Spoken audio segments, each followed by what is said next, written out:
Into Texas Nation, and we are back for our second season. I'm your host, Grant Levenson.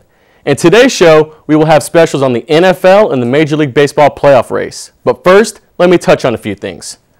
We're 3 weeks into the college football season, and we have already been blessed with some great games. The season started off with a thrilling victory for BCS buster Boise State over Virginia Tech, and the excitement hasn't slowed down since. A great defensive effort from Ohio State gave them the nod over the U in the second week's big showdown. This past weekend, the Texas Longhorns were able to go into Lubbock and avenge their last-second loss from 2 years ago with the solid 24-14 victory over the Red Raiders. And speaking of the Longhorns, they will face their toughest test of the season in these next few upcoming weeks. This weekend, they're going to take on UCLA, who back in 1997 beat them 66-3, marking that the worst loss in Texas has suffered since 1904. Just that same season, Texas finished 4-7, ending the John Malkovich era.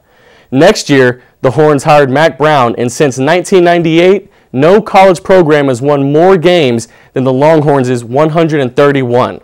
So I see the Horns coming out ready to play. Then the next weekend, Texas will take on an unpredictable yet strong Oklahoma team in Dallas for the annual Red River Shootout. Then the Horns make their way up to Lincoln for by far their hardest road test of the season. If Texas can slide past the Black Shirts in a rematch of last year's Big 12 championship game, then I see Mack Brown and company going all the way again this year. Yes, they have a young and unproven offense filled with young and inexperienced players, but as long as Garrett Gilbert can just manage the offense and limit the turnovers, the stout defense Texas brings will do the rest of the work.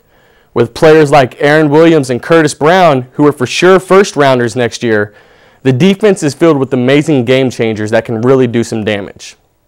Switching to Texas State football, your Bobcats are now 2-1 with a fantastic victory over Cal Poly last week. After getting blown out 68-28 against Houston in the opening weekend, the Maroon and Gold have really bounced back. Texas State is now ranked number 24 in FCS, so look out for them to finish this year with a great record. The Bobcats take on Southern Utah this weekend at 7 o'clock, so go out and support your alma mater.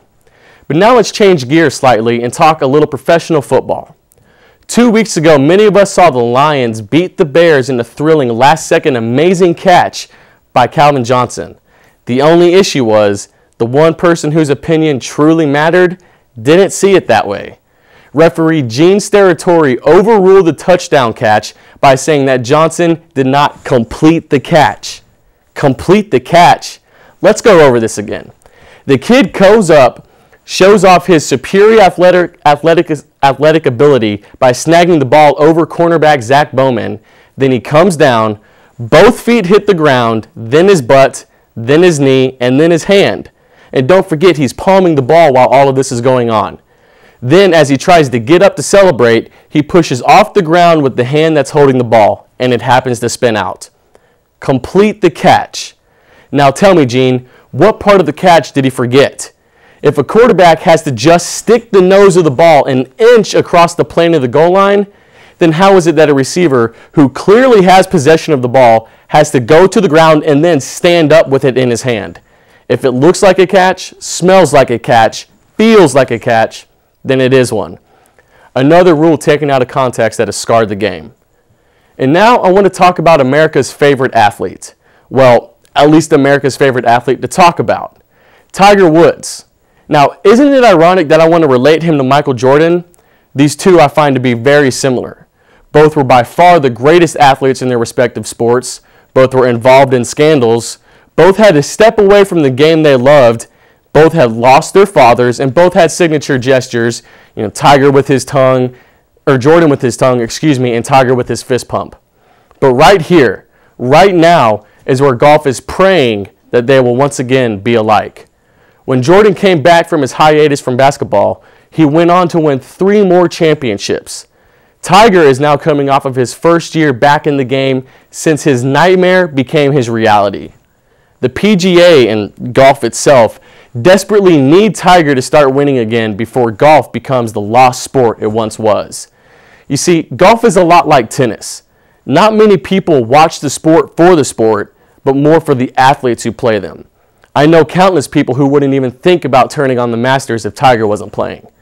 So for golf's sake, Let us all hope that we can catch a glimpse of the Tiger of old this upcoming month at the Ryder Cup.